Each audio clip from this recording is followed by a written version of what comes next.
Salut tout le monde, comment ça va? Ça fait très longtemps, enfin ça fait pas si longtemps que ça en soi, ça fait un mois qu'on ne s'est pas vu, qu'on ne s'est pas parlé de manière spontanée. Donc vous êtes actuellement dans un nouvel épisode de la série de podcast Moi et. Alors là, vous allez voir une petite subtilité pour ceux qui regardent directement en vidéo. Je n'ai pas mon micro-cravate sur moi, donc je suis en train de tourner avec mon micro-canon Rode. Si ça ne va pas, dans tous les cas, je ferai un rush de secours. Après, le problème, c'est qu'on est lundi 15 et le podcast, il doit sortir ce soir. En soi, c'est pas long de monter un podcast, mais voilà, donc il est possible que je refasse le rush, je serais dégoûté, mais tant pis. Donc, je vais m'exprimer assez fort sans trop non plus abîmer vos oreilles. Et je suis dehors, donc il y a du vent, et j'ai peur qu'on m'entende pas à cause du vent. Là, il y a une petite brise, un mistral qui va passer. Mais, euh, mais ouais, en tout cas, je suis très content de vous voir. Et avant de commencer le podcast, je tenais à remercier toutes les personnes qui se sont abonnées principalement sur Instagram. Je suis très content d'avoir sorti la série de culture graphique. C'est un super truc. Je suis content que ça vous ait plu et ça me conforte dans mon idée comme quoi je peux être une personne qui sait parler aux gens, qui a une stratégie en béton, etc. Et je suis content d'avoir atteint cette cible qui est les designers et tout. Donc je suis très content qu'on puisse parler ensemble, qu'on échange sur du contenu, etc. et que je puisse vous donner des choses, du savoir par rapport au domaine de la DA. Mais ce ne sera pas tout puisque je suis actuellement dans une phase de diversification, du moins elle va commencer. Et d'ailleurs, écoutez, je vous invite à vous abonner à TikTok, à mon compte TikTok. Je vous invite aussi à me suivre sur YouTube si ce n'est pas fait. D'ailleurs, s'il vous plaît, il me reste un abonné et j'ai les 100 abonnés. Ce serait incroyable, même si 100, c'est pas ouf sur YouTube. Et, et voilà, donc si vous voulez me suivre sur Instagram, je parle de design. Si vous voulez me suivre sur TikTok, je vais plus parler divertissement, voyage, sortie, etc. Plus perso. Et sur YouTube, c'est le hub, c'est les grosses vidéos comme celle-ci, mais d'autres qui vont arriver. Notamment un projet original que j'ai très hâte de vous révéler et qui sortira d'ici peu. Donc voilà. Je suis très content. 3900 abonnés, là actuellement, là où je vous parle, 3900 abonnés. Donc bientôt les 4000, bientôt les 5000. Et je dirais même, si on est très optimiste, bientôt les 10K. En tout cas, c'est un objectif que je me fixe. Mais bref, maintenant que j'ai fait ma petite pub, ma petite sponsorisation, nous allons parler, toujours avec ma petite prise de notes, bien sûr, de cet épisode que j'avais un peu teasé sur les précédents podcasts. Dans les précédents podcasts, je vous avais un peu teasé cet épisode en vous disant que les problèmes aux écoles supérieures, liés aux écoles supérieures et les problèmes liés à l'alternance ont un dénominateur commun qui est le monde du travail. Et on va bien préciser, pour que vous compreniez un peu de quoi je vais parler du monde du travail en France, encore une fois. Parce que, parce que je suis en France, du coup, je connais ce monde-là et j'ai beaucoup de choses à dire sur ce monde-là. Mais si j'ai des auditeurs qui ne sont pas français et qui veulent en savoir plus, si je dois résumer le monde du travail en France, c'est le monde du travail américain version ratée. C'est-à-dire que on veut faire comme le monde du travail américain, sauf qu'on est tellement arrogant, prétentieux et surtout qu'on fait tellement mal les choses et qu'on est has-been qu'on n'y arrive pas. Et le but vraiment de ce podcast, comme tous les autres épisodes de podcast, c'est vraiment que vous ayez une écoute, une entente et surtout de vous dire encore une fois, ah ouais, j'avoue, je suis d'accord, enfin quelqu'un qui le dit, ah ouais, je pense la même chose que lui. Voilà, essayez d'être un peu rassurant, de se conforter dans des idées parce que c'est un peu une manière de contrer, parce qu'il y a sûrement des personnes qui sont actuellement dans le monde du travail, donc dans le salariat, et qui ont peut-être besoin d'entendre ces choses-là ou qui ont besoin de se dire « Ah, mais je pense la même chose, enfin quelqu'un qui pense comme moi » et peut-être que ça peut vous donner de la confiance ou justement vous aider à prendre de la distance. L'idée, c'est pas de vous mettre contre le monde du travail parce que c'est une culture et encore une fois, c'est très compliqué de se défaire de cette culture-là, j'en parlerai plus tard dans le podcast. Mais si ça peut au moins vous apaiser le cœur, c'est tout ce que je veux pour ce podcast. Bref, commençons. Alors, comme je vous ai dit, le monde du travail, c'est une culture. Et dans cette première partie, on va un peu parler des cultes et des mythes autour du monde du travail en France.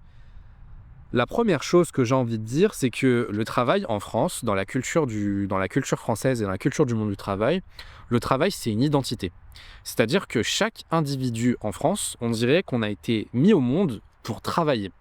Une question simple quand vous rencontrez quelqu'un ou quand vous n'avez pas vu un oncle que vous n'avez pas vu depuis que vous avez 3 mois, l'oncle est là, ah, t'as grandi et tout, la dernière fois que je t'ai vu, t'étais petit comme ça.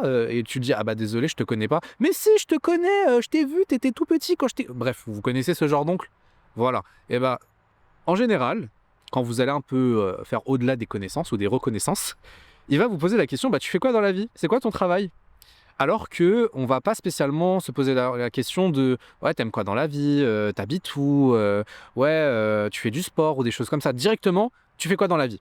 C'est quoi ta fonction d'humain? Parce que bien évidemment, dans la culture du travail française, un humain, quand il est mis au monde, un Français, quand il est mis au monde, il est né avec un nom, un prénom et un travail attitré. Voilà, il n'a pas de passion, il n'a pas de religion, il n'a pas d'appartenance, il n'a pas de culture, il n'a pas un plat préféré. Enfin, non, il a un nom, un prénom, un travail.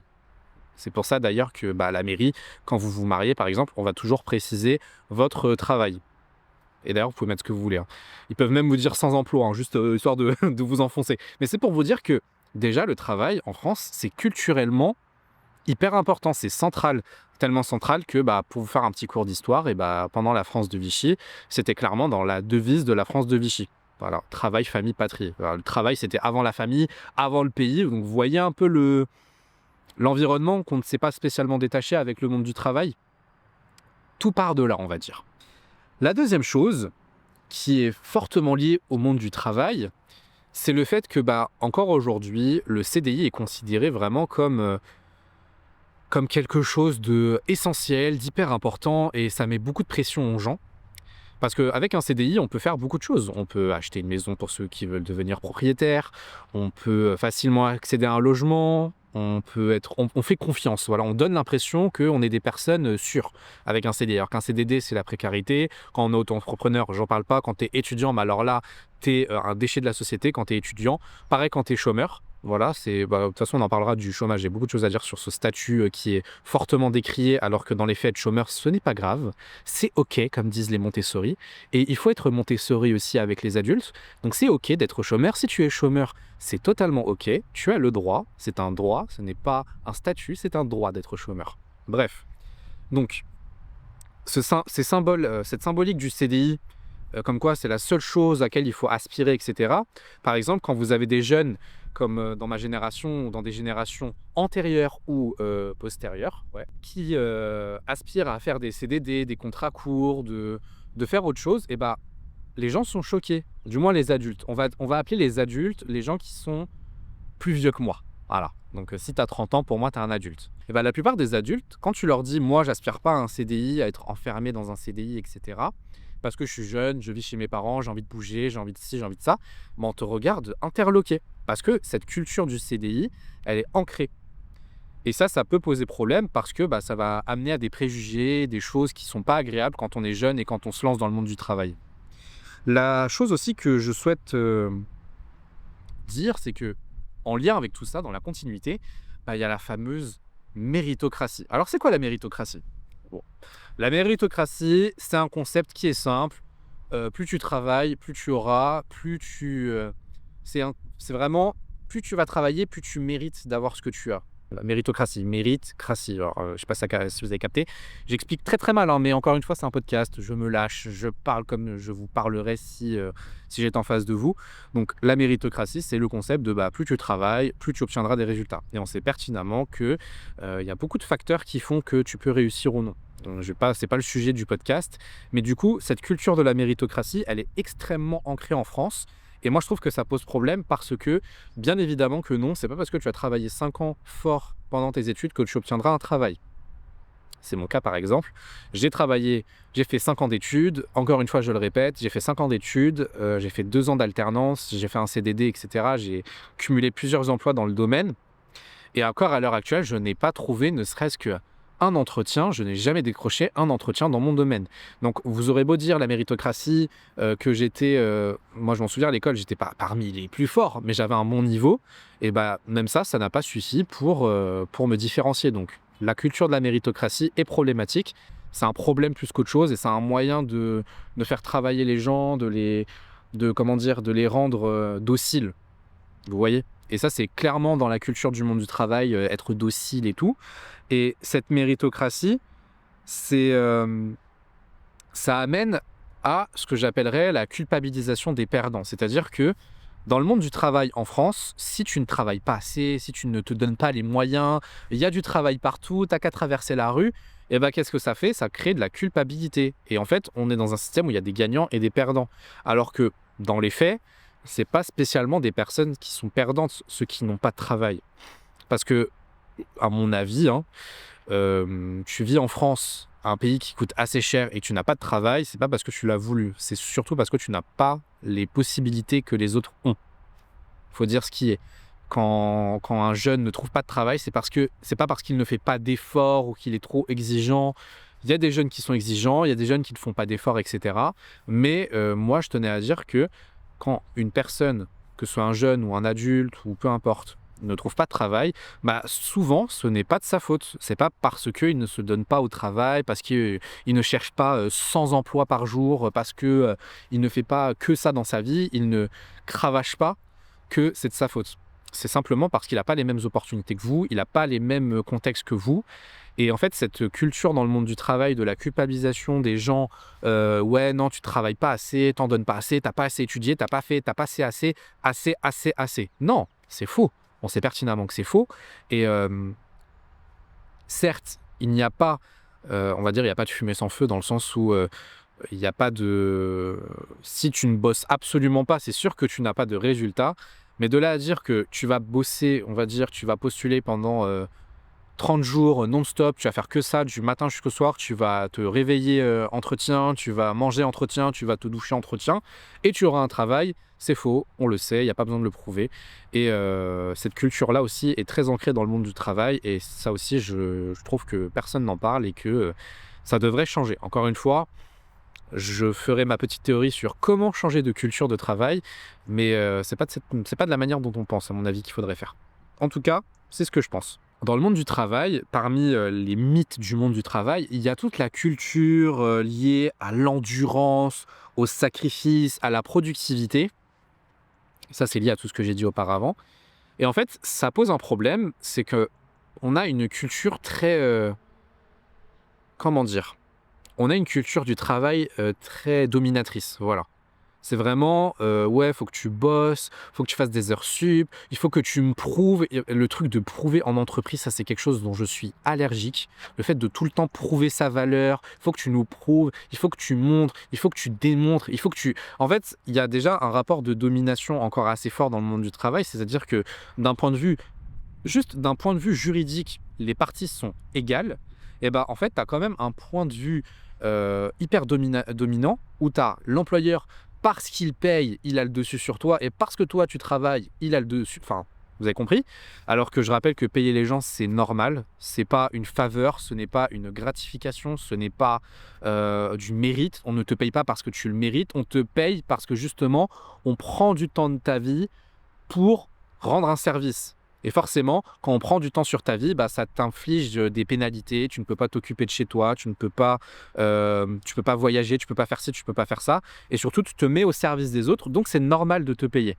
Et bah, cette culture dominatrice du monde du travail, à base d'endurance, à base de sacrifice, à base de ci, à base de ça, bah, ça néglige quelque chose qui est le bien-être. Le bien-être n'a pas sa place dans le monde du travail. Le bien-être et la juridiction, hein, c'est deux choses qui sont totalement ennemies du monde du travail. Si tu penses à ton bien-être, t'es problématique. Si tu penses procédure, juridique, droit, etc., t'es aussi un ennemi. Donc moi, à mon avis, toute cette culture du monde du travail, elle est tellement difficile en termes de domination que les gens ne se rendent même pas compte du rapport de force injustifié qu'il y a pour les employeurs et pas pour les employés, parce que oui, il y a beaucoup d'employeurs qui pensent avoir un rapport de domination avec leurs employés sous prétexte qu'ils les payent, alors que, le micro a bougé, alors que dans les faits, vous êtes à partie égale. Vous avez autant d'obligations l'un envers l'autre. Il y en a un qui paye, il y en a un qui rend un service. Et malheureusement, ça néglige le bien-être. Et quand tu parles de bien-être au travail, quand tu parles de bien-être personnel, les gens vont toujours te regarder bizarrement quand tu dis: «Ouais, bah, je rentre chez moi, c'est fini, fin de journée», on te regarde: «Non mais t'es sérieux? Moi quand j'avais ton âge, je bossais jusqu'à 21:00, et je me plaignais pas et tout». En fait, tu pouvais te plaindre, Sylvie, il y avait pas de souci.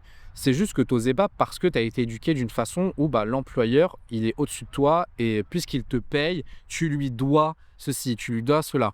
Par exemple, tu lui dois le respect, tu lui dois l'obéissance, alors que le respect, c'est pas parce que tu me payes que je te dois le respect. Attention, je te dois le respect dans tous les cas que tu me payes ou que tu ne me payes pas, hein. La boulangère, quand je vais chercher mon pain, ou le boulanger, quand je vais chercher mon pain, je lui dis bonjour. Pourtant, c'est moi qui vais le payer, puisque je vais payer sa baguette. Mais lui, il n'a pas de rapport de... n'a pas de rapport de domination, c'est juste le respect, c'est la politesse, c'est l'éducation, et ça n'a rien à voir. Il faut beaucoup dissocier. Et tout ça a un rapport malsain avec l'argent, parce que j'en parlerai aussi dans le monde du travail. On a tellement un rapport malsain avec l'argent qu'on mélange tout dans le monde du travail. Mais voilà, c'était pour vous dire que on a aussi des valeurs hyper dominatrices dans le monde du travail qui posent problème et de plus en plus de gens sont en train de remettre ça en question. On a ça, c'est un grand classique dans les mythes du monde du travail. Les jeunes ne veulent plus travailler. Et comme je le dis et comme je le répète, moi, j'ai envie de travailler, mais on ne me donne pas les opportunités pour travailler. Donc qu'est-ce qu'on fait? Bah, on attend, ou on se reconvertit, ou on se faufile ailleurs, ou on se lance dans l'entrepreneuriat. Mais encore une fois, il y a des mythes qui sont extrêmement, extrêmement stigmatisants dans le monde du travail sur les jeunes. Mais ça, à mon avis, c'est juste, je vais pas dire culturel, si c'est culturel en soi. Mais à mon avis, des jeunes de ma génération, quand les prochains vont se lancer dans le monde du travail, il y en a qui vont dire la même chose. Ceux qu'on leur reprochait quand ils étaient jeunes, ils le reprocheront aussi. C'est des schémas qui sont parfaitement humain. Mais en tout cas, il y a aussi ce mythe des jeunes qui ne veulent plus travailler. Alors non, Josiane, c'est pas parce que j'ai fait des études et que j'aimerais bien bosser dans le domaine d'études dans lequel je me suis endetté ou dans lequel je me suis sacrifié, puisqu'il faut se sacrifier dans le monde du travail, que je ne suis pas légitime à refuser un poste que je n'ai pas, que je ne souhaite pas faire. Voilà. Tu me dis, tu as fait 5 ans d'études, mais regarde là-bas au McDo à côté, il y a du taf. Si j'ai pas envie d'y aller, ne me commence pas à me dire que je suis un flemmard, que j'ai pas envie de me la donner. Laissons les gens tranquilles. Si des gens ne veulent pas travailler dans ce secteur-là et qu'ils ont fait des études pour, ce n'est pas pour rien. Donc, Josiane, si toi demain tu n'as plus de travail et qu'on te dit va au McDo, je ne sais même pas si toi tu vas dire oui, parce qu'on sait pertinemment comment c'est les conditions de travail là-bas. C'est pas qu'ils n'ont pas envie de travailler, c'est qu'ils n'ont plus envie de travailler comme avant. C'est-à-dire que les jeunes aujourd'hui, ils veulent plus prendre le premier job venu, se tuer le dos à faire un taf ingrat à des salaires très très très bas, le minimum syndical, et s'y engouffrer, fonder une famille dessus, prendre des responsabilités, c'est pas des choses qu'ils veulent. Eux, encore une fois, et je fais partie de ces jeunes-là, qui conçoivent le travail de cette manière-là. Le travail, c'est un moyen, ce n'est pas une finalité. Je ne travaille pas, je ne vis pas pour travailler, je travaille pour vivre. C'est différent. Et ça, c'est un rapport qui est totalement légitime et qui est totalement entendable et qui, même d'un point de vue légal, est totalement justifié et applicable. Donc, il y a aussi ce mythe-là qu'il faut casser. Dans le monde du travail en France, on a des attentes tellement déconnectées de la réalité, vous imaginez même pas. Quand tu es employé dans le monde du travail, on va systématiquement te dire on a besoin de toi. Et le fameux on a besoin de toi, c'est tellement toxique parce que il suffit que on t'impose des heures supplémentaires, on te demande de rester tard le soir et qu'après on te demande de revenir le lendemain à la même heure et qu'on va te justifier non mais on a besoin de toi, ou quand tu veux prendre tes congés non mais on a besoin de toi. Je sais que vous avez besoin de moi, mais j'ai besoin de moi aussi pour moi-même. Enfin, il y a cette culture de la présence, on a besoin de toi, on compte sur toi, l'entreprise. En fait, on va vraiment te mettre une pression comme si toute l'entreprise tenait sur tes mains et que si tu lâchais, c'est fini. Et c'est tellement problématique, c'est tellement déconnecté de la réalité. Il y a aussi tous ces aspects assez vieillots, épadiques, si je peux utiliser ce néologisme, à base de ouais, pas de télétravail, des réunionites aiguës, des machins, des trucs, des choses. C'est tellement pas productif. Après, tout ce qui est réunionnite aiguë, pour ceux qui ne savent pas, la réunionnite aiguë, c'est des gens qui sont accros aux réunions. Ils font des réunions tous les jours, à toutes les heures, à toutes les sauces. C'est parce que... Ah, c'est dégueulasse ce que j'ai fait, pardon. En fait, le problème, c'est qu'en France, on a aussi la culture du m'as-tu vu. Voilà, on veut montrer qu'on est le plus productif, on veut montrer qu'on travaille, qu'on bosse dur, parce que c'est la méritocratie. Parce qu'il faut que tu montres que tu es quelqu'un, il faut que tu prouves. On est vraiment des prouveurs en France. Et bah, tout ça, ça fait vraiment partie de ce que j'ai appelé les choses qui sont déconnectées de la réalité. Ou même un truc qui est tellement déconnecté de la réalité, le fait que il y a des métiers où on va surqualifier les gens, par exemple dans mon domaine, on va demander des bac+5, des 5 ans d'études, des 5 ans d'expérience, on te demande des juniors avec 10 ans d'expérience minimum pour des postes, et après on voit que tu es payé 1008, 1009, brut. Ouais, brut, faut préciser quand même, hein, c'est un peu important, brut net. Hein. Donc quand tu vois ça, tu te dis, mais attendez, mais vous foutez de qui en fait? Quitte à être payé 1008, autant que bah, justement j'aille au McDo, ou autant que je fasse un petit truc tranquille. Je vais pas aller à 1008 et on m'impose des responsabilités. Ça, c'est vraiment un truc que j'ai très mal vécu dans le monde du travail, c'est le fait que tu es un simple salarié, tu es au plus bas de l'échelle et on va t'imposer des responsabilités de malade et ton manager va te tomber dessus, ton équipe va te tomber dessus pour un oui, pour un non. Alors que techniquement, plus tu montes dans les grades, plus tu as des responsabilités et donc forcément, on va dire plus tu prends, on va dire, dans cette culture du travail où il faut punir, etc. Euh, mais ouais, en tout cas, c'est ces choses-là dans les mythes et problématiques du monde du travail qui sont à soulever parce que, à mon avis, on est en train d'arriver à un point de craquage où les gens, à mon avis, il y a deux cultures du travail qui sont en train de se créer et bientôt peut-être qu'une va prendre le dessus sur l'autre. Après, dans le monde du travail, en France, on raffole, nouvelle partie, dans le monde du travail, on raffole des abus et des dysfonctionnements. La première chose que je trouve abusée, c'est les processus de recrutement. Alors, c'est notamment les startups et les TPE qui font ça. C'est-à-dire que demain, vous avez une grande entreprise de télévision qui cherche un directeur artistique, admettons, et il fait un processus de recrutement en 3-4 étapes.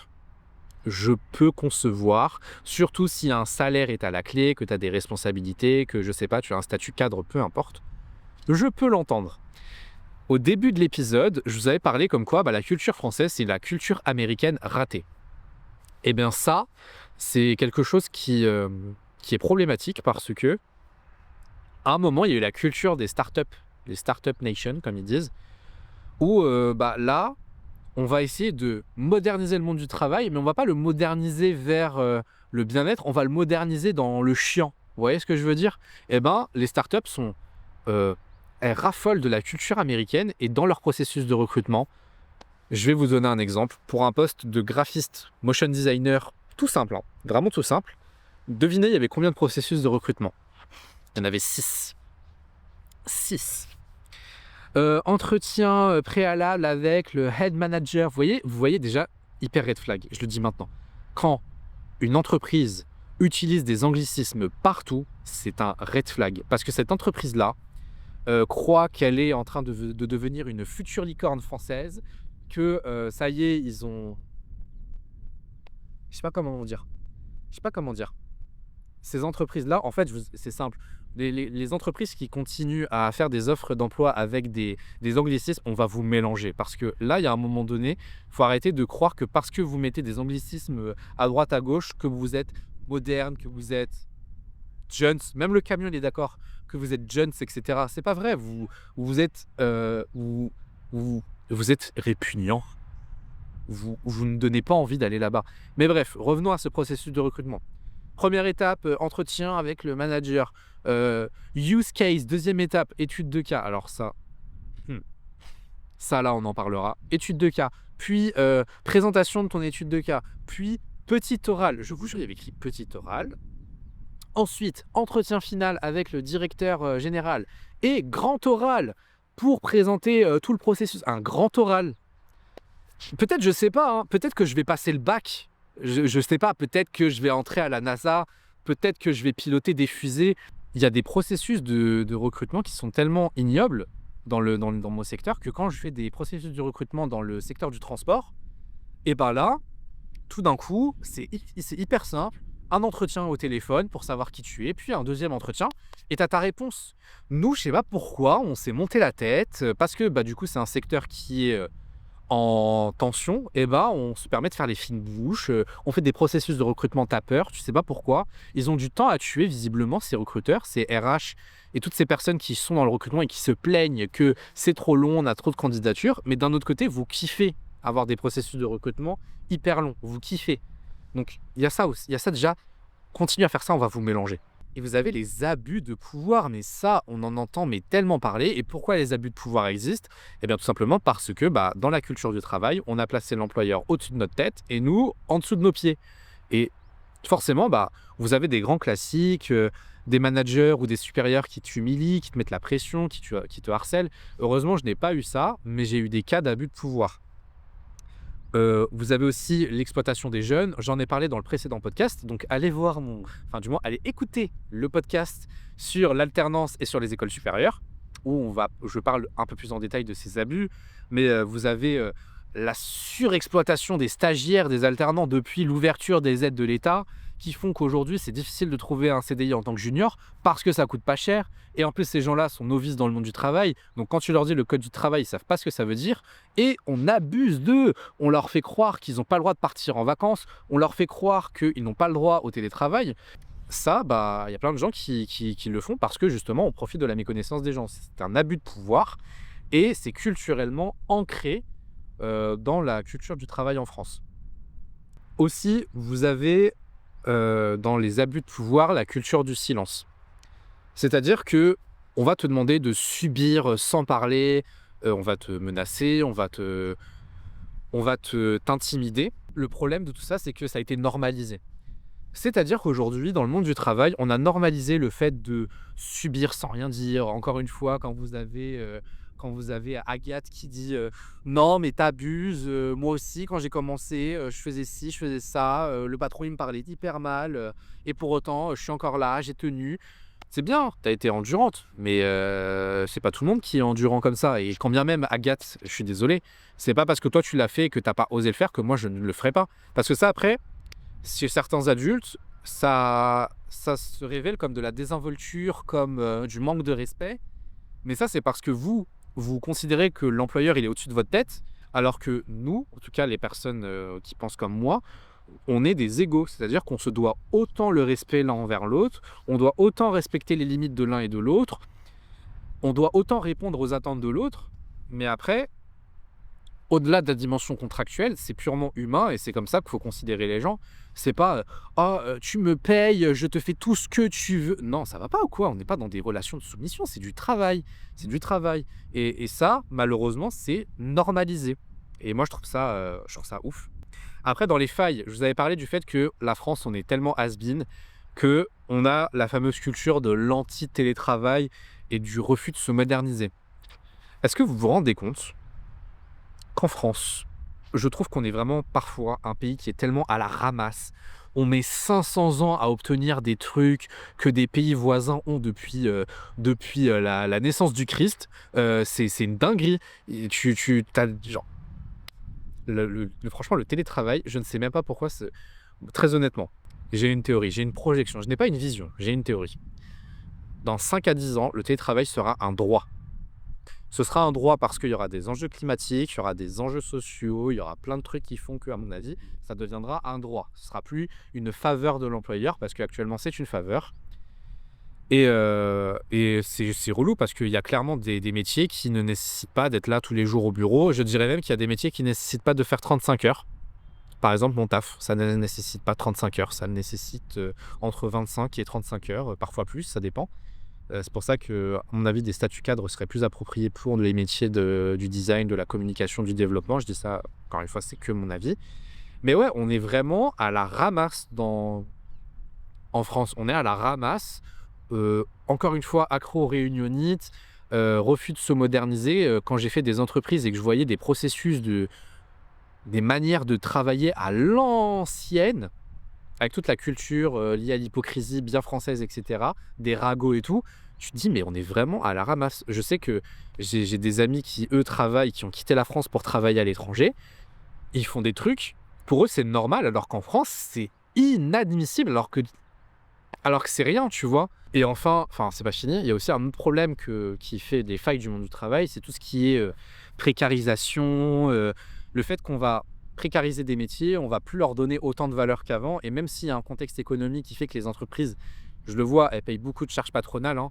Quand vous êtes payé, 2 000 € brut, l'employeur, il paye, je crois, le vrai salaire qu'il verse, c'est, 2 800 ou quelque chose comme ça. Il y a beaucoup de choses qui partent dans l'État. Je rappelle que la France est l'un des pays les plus taxés au monde, si ce n'est pas le premier, et forcément, bah, ça implique des gros coûts et forcément, bah, on va recourir à des employés de faible coût, de la main-d'œuvre pas chère. Donc les fameux alternants, les fameux stagiaires qui ne permettent pas à de nouvelles personnes de se lancer officiellement dans le monde du travail, d'être en CDI, d'aspirer à de la stabilité, et cetera. Et même des CDD, c'est compliqué maintenant aujourd'hui. Même l'intérim, ça a l'air ghetto, hein. Moi, ça me donne pas envie d'intérim perso, donc voilà. Et même dans cette logique de précarisation dans le monde du travail, on va inclure les freelances pendant un certain temps. Bah, les freelances, eux aussi, sont obligés de revoir leur prix à la baisse. Moi, en tout cas, c'est ce que je fais en free. Je ne mets pas mes vrais tarifs parce que je viens de me lancer, que là en ce moment, c'est compliqué niveau économie et tout. Mais par contre, ce n'est pas parce que j'ai baissé mes tarifs que je vais travailler autant. Si je baisse mes tarifs, je travaille moins. C'est aussi simple que ça. C'est pour ça que dans mes prix, certes, ils sont assez bas, mais la contrepartie, c'est que tu vas pas me voir travailler tous les jours. Je vais travailler 1 à 2 jours par semaine. Dans mon planning, j'ai 2 jours dédiés à mes prestations, 2 jours et demi à peu près, et pas tout le temps. Donc c'est pour ça que c'est aussi bas, mais contrepartie. Vous voyez, c'est une question d'équilibre. Moi, je fais toujours en sorte que ce soit équilibré dans ma vie, puisque à cause du monde du travail et de ces principes moraux problématiques, j'ai pris la décision de déséquilibrer ma vie perso et ça m'a coûté extrêmement cher. Bon là, c'est bon, c'est passé, c'est loin derrière moi. Enfin, c'est proche de moi, mais j'ai fait le deuil de cette vie-là, on va dire, et j'oublierai jamais. Et je sais que la seule chose que j'ai faite, c'est j'ai fait en sorte de déséquilibrer mon petit monde pour le monde du travail, en espérant que ça allait porter ses fruits. Méritocratie. Quelle est la finalité? Je suis là. Je suis là. Et enfin, alors là, cette partie-là, la faille la plus centrale dans le monde du travail, l'argent. L'argent, c'est un tabou monstrueux en France. C'est monstrueux. Déjà parce qu'on a un rapport malsain avec l'argent. On ne dit pas le salaire de l'autre, je ne dis pas mon salaire, des trucs comme ça. Et surtout parce qu'on croit que l'argent, la paye, c'est une faveur. La paye, ce n'est pas une faveur, mesdames et messieurs, et vous les enfants. Ce n'est pas une faveur d'être payé. C'est normal. Encore une fois, ce rapport malsain à l'argent, ça provoque des situations de soumission, mais t'as peur. C'est dommage, parce qu'il y a ce tabou-là de l'argent, du statut, t'es obligé. Vous savez qu'il y en a qui mentent sur leur métier, il y en a qui font semblant d'avoir un poste supérieur, alors qu'en vrai, ils ont un métier classique, on va dire par exemple. Tu vas dire, je suis community manager. Il y en a, ils vont te dire, ouais, je suis responsable social media. Tu sais, ils vont enjoliver la chose. Alors que, encore une fois, Sophie, c'est très bien si tu es community manager. C'est pas un problème. C'est pas un problème. Ou alors, ils vont dire leur salaire en brut. Ils vont dire, ouais, je gagne entre 28 000 et 33 000 € bruts. Tu as le droit de dire que tu gagnes 1009 et que tu viens de commencer. C'est pas grave, on va pas te juger. Il y a cette pression autour de l'argent, c'est un statut social, c'est un moyen pour les gens un peu de se donner du prestige et ça fait un peu pitié, j'avoue. Je suis désolé, hein, je suis un peu cru, mais ça fait pitié, ça fait extrêmement pitié. Et c'est pas pitié dans le sens vous êtes misérable, c'est que j'ai de la peine pour vous, mais ces gens-là qui sont obligés de cacher leur métier par honte, etc. Dans le monde du travail, il y a cette culture de la honte, des tabous, des secrets de polichinelle et tout. C'est dingue. Et ça me fait penser à une autre chose qui est dans ma prise de notes, puisque je l'ai vu et je viens d'y penser, c'est que même quand on est chômeur, il y a une stigmatisation de malade. Jean-Paul, si tu es chômeur, c'est parce que tu as le droit d'être chômeur et que tu as le droit à tes allocations et que tu as le droit d'être accompagné par France Travail, accompagné entre nous. Donc, tu as le droit d'être accompagné dans ton projet professionnel par France Travail. Mais ce n'est pas une honte. Et en fait, c'est toute cette culture de la France, de travail, de prestige, etc., qui fait que c'est honteux d'être chômeur, alors que perso, combien de fois j'ai parlé avec des adultes À l'époque où j'étais au chômage, quand j'étais en train de faire Odyssée et quand j'étais en train de construire Ilias Plus, je leur disais: «Bah, je suis au chômage». Tu sais, ils te regardaient avec du jugement, en mode: «Ah, mais ouais, mais il faut que tu retrouves un travail, faut que tu sois actif». Mais excuse-moi, Thomas, je viens de faire un burn-out. Est-ce que je peux respirer? Est-ce que je peux prendre le temps de me reconstruire personnellement, professionnellement?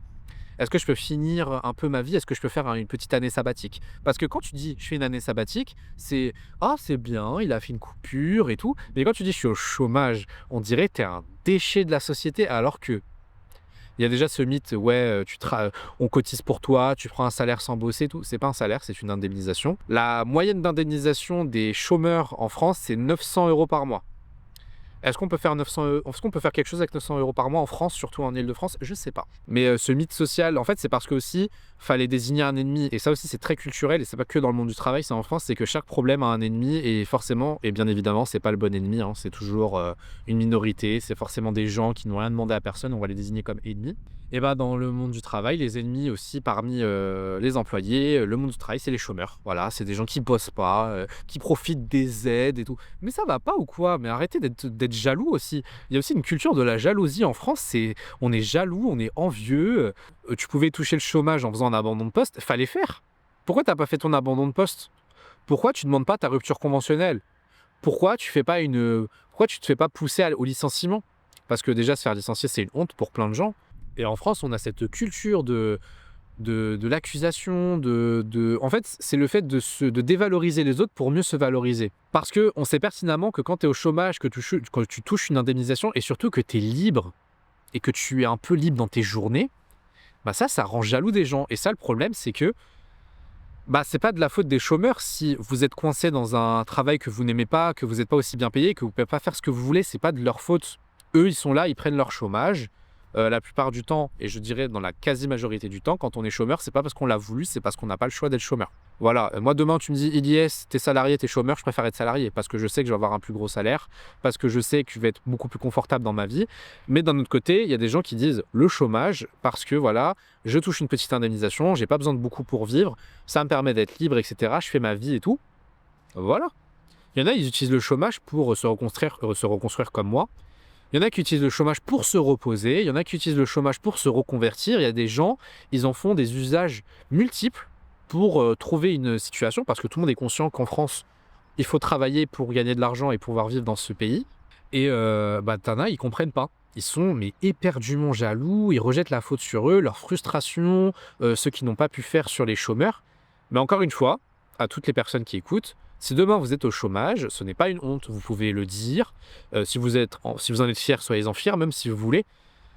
Mais c'est normal de dire je suis chômeur. Bah, je suis chômeur, voilà, je me suis fait licencier ou je suis sans emploi parce que je suis en train de faire une reconversion, peu importe, vous êtes chômeur. Je touche les indemnités, fin. Après, forcément, quand vous allez parler à des boomers, ils vont pas comprendre, mais c'est parce que eux, ils ont une culture différente. Il y a toutes ces choses qui font que le monde du travail est tellement dur, qui font que ça a des conséquences aujourd'hui.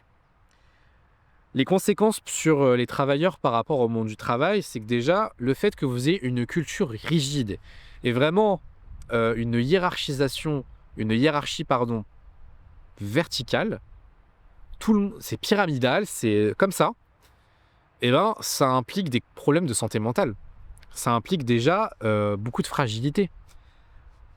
Le problème, c'est que quand on va commencer à manager à la verticale, qu'on va imposer des cultures liées à l'endurance, en fait, tu as l'impression que le travail, c'est devenu un sport. C'est-à-dire que j'aurais beaucoup plus de facilité à accepter et à normaliser le fait que dans le sport, il faut être endurant, qu'il ne faut pas avoir peur de l'échec et de rater, etc. C'est des valeurs qui sont belles. Mais d'un autre côté, je n'accepterai pas que justement, bah, dans le monde du travail, on, on se fasse une culture de l'endurance pour pas être endurant.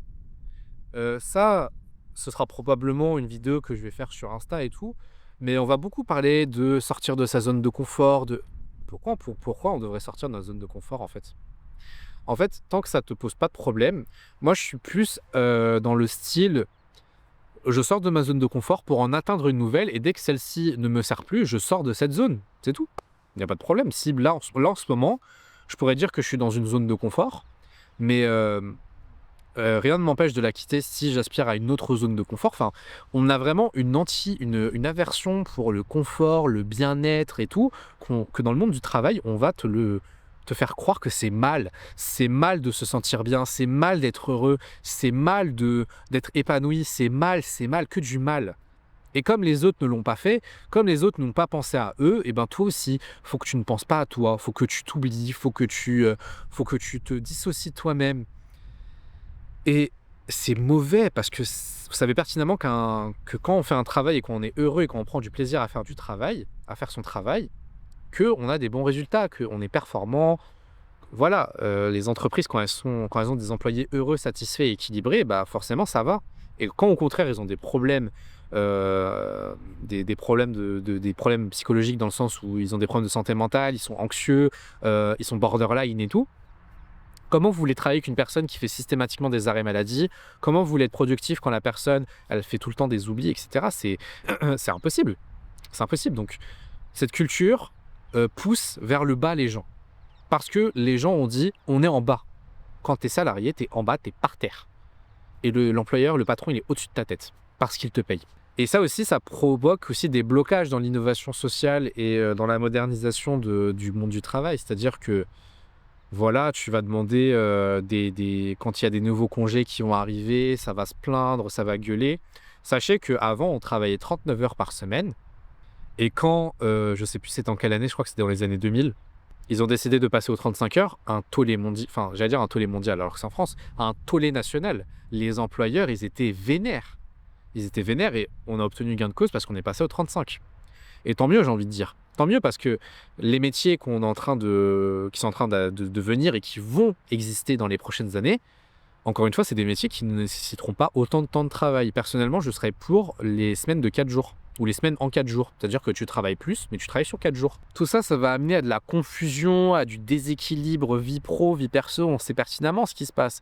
Les burn-out, les troubles borderline, les bore-out, les choses comme ça, tous ces concepts nouveaux. Et comme en France, on déteste la nouveauté, bah, on n'accepte pas, on rejette. Tout ce qui vient d'ailleurs ou qui est nouveau, on rejette, n'est-ce pas? Donc, c'est dingue. Et puis le fait de faire culpabiliser les gens, de leur dire: «Ah mais t'es pas ci, t'es pas ça» et cetera, en fait, je pense que les gens cherchent un moyen de s'anoblir et pour eux, le monde du travail, c'est un moyen pour eux de s'anoblir, de, de se montrer supérieur aux autres. «Je suis responsable, je suis ci, je suis ça» et après au final, qu'est-ce qu'on retient de tout ça? Donc c'est des choses qui me dépassent et qui font partie des fameuses conséquences auxquelles les conséquences que j'établis, voilà. Et maintenant, vu que j'ai beaucoup débité, je vais vous donner des petits conseils pour survivre dans le monde du travail. Parce que, pour moi, il y a 2 cultures qui sont en train de se créer. Tu as la culture du travail classique et tu as la culture du travail moderne. Si vous entrez dans la culture classique, vous allez avoir du mal à la détruire de l'intérieur. C'est très compliqué.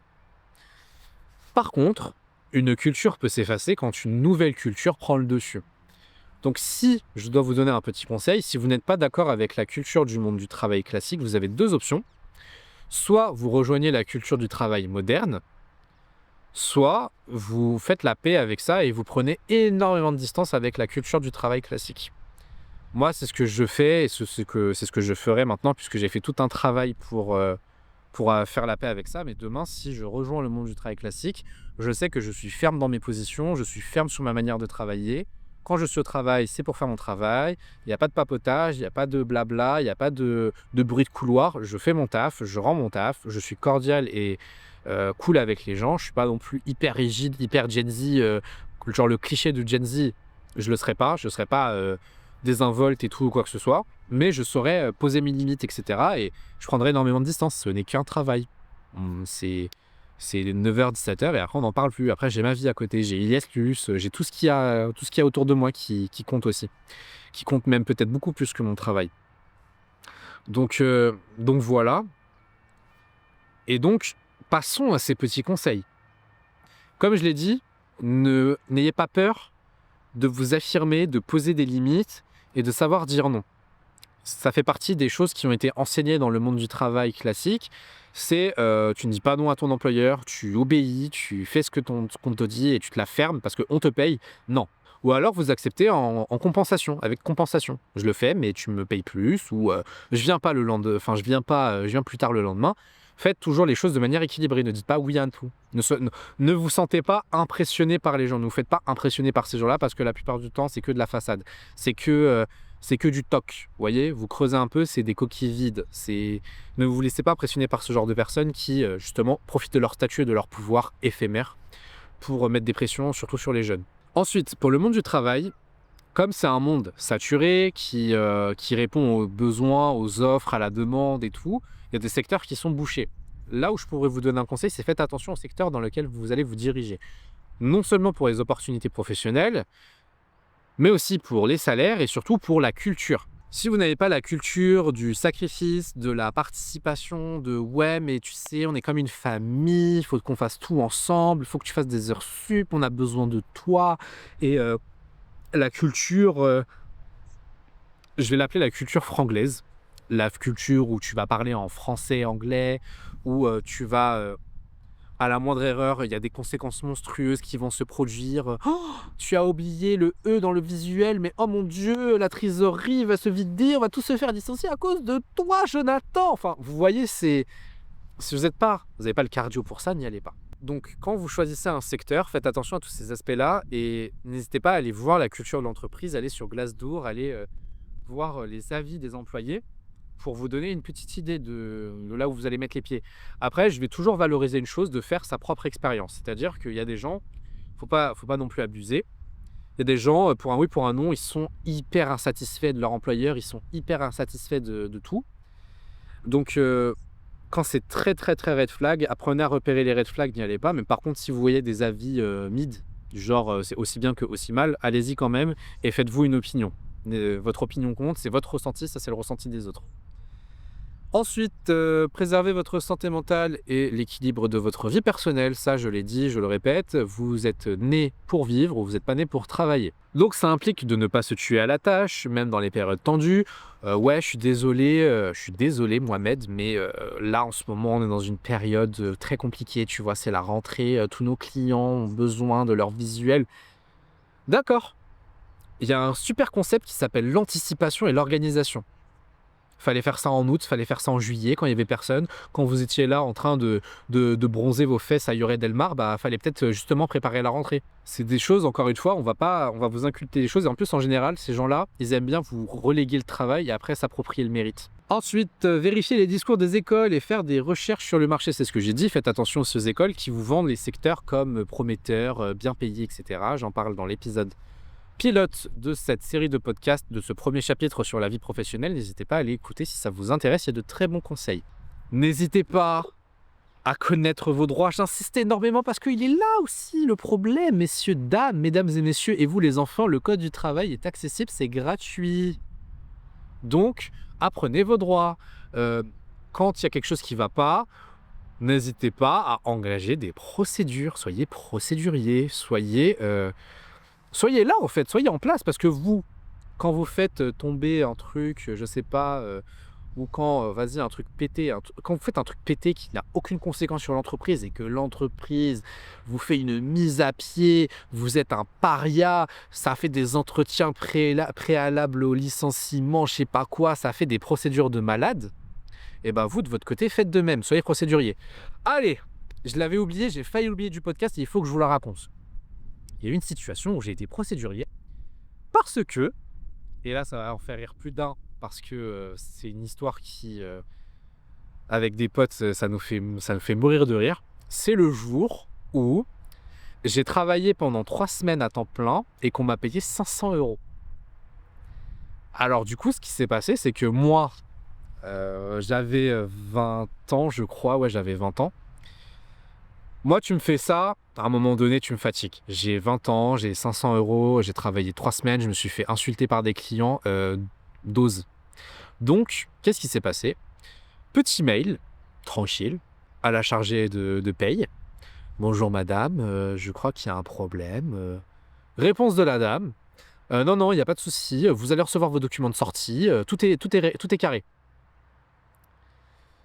Mail en gras, en fluo.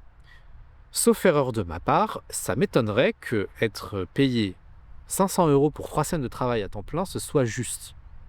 Le SMIC à ce moment-là, il était à 1 300, donc je devais être autour des 1 000 €. En fait, elle m'avait posé un acompte exceptionnel et elle m'a fait une retenue de paye. Et elle refusait de me rendre. Donc, on s'est fait des. J'ai été procédurier. C'est-à-dire que j'envoyais des mails, je faisais des relances. Puis, à un moment, je me suis dit, ah ok, tu me ghostes, il n'y a pas de souci. J'ai envoyé un mail et j'ai mis en copie tous les managers de mon travail. Et de là, elle a pété les plombs apparemment dans les bureaux. C'est ce qui a été rapporté par une collègue à moi qui était dans les bureaux. Et de là, elle m'a accusé de diffamation, comme quoi, bah ouais, je donnais une mauvaise image à l'entreprise et à sa réputation, et que je remettais en question son travail et son professionnalisme. C'est ce qui était purement vrai, parce que cette dame ne savait pas travailler. Elle faisait très mal son travail. Et au final, elle m'a dit quoi? Vous avez fait ci, vous avez fait ça. Sur ce, ne m'adressez plus la parole. Donc elle m'a bloqué. Elle m'a bloqué, et en plus de ça, il y avait toujours ce problème que j'ai pas reçu ma paye. J'ai pas reçu ma paye en entier. Donc, qu'est-ce que j'ai fait? J'ai contacté son directeur, enfin son supérieur, et j'ai dit, si vous ne faites rien, je contacte la maison mère. Voilà. Et là, parce que c'était une entreprise qui a été rachetée par une grosse entreprise. Et donc, j'ai dit, je vais contacter la maison mère. Qu'est-ce qui s'est passé? J'ai envoyé une lettre comme ça, par mail, avec des preuves, des copies, des échanges par mail. 2 jours plus tard, sachez que la procédure a duré plus de 1 mois et demi. J'ai failli aller au prud'homme pour ça. Sauf qu'au moment où j'ai envoyé ce gros mail, hyper long, ce gros courrier par mail, 4 jours plus tard, je reçois la somme manquante. Bonjour monsieur, oui, on a mis la situation au clair, on est désolé, on vous le donne. J'aurais pu demander des compensations, j'aurais pu être procédurier jusqu'au bout, mais je me suis dit, moi je voulais juste récupérer ma thune et qu'on me laisse tranquille.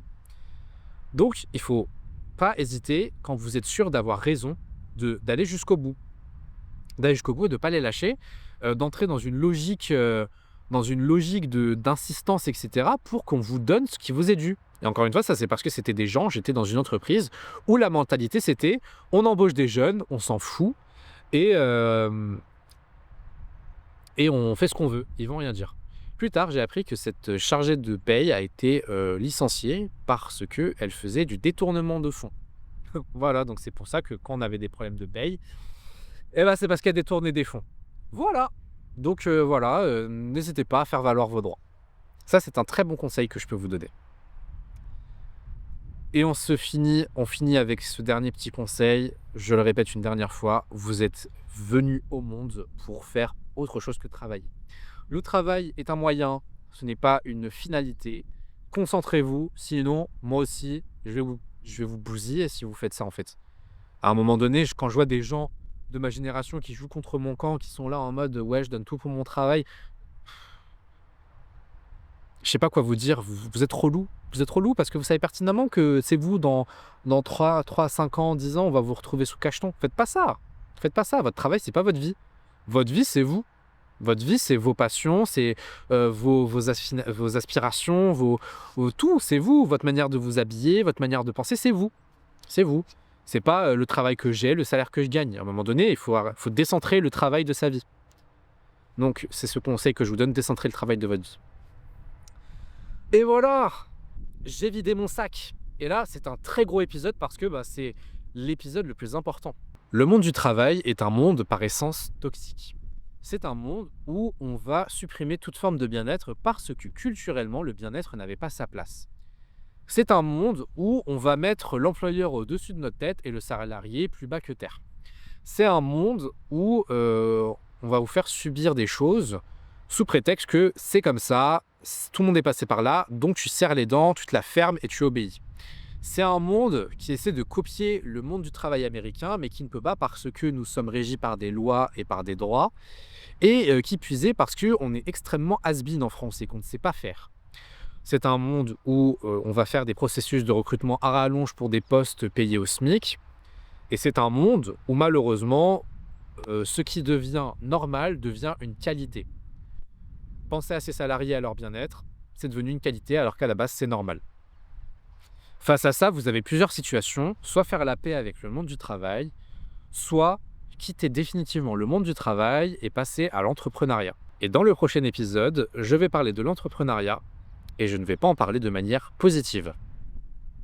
Merci d'avoir écouté ce podcast et on se retrouve dans un mois pour le dernier épisode du chapitre sur la vie professionnelle, moi et l'entrepreneuriat.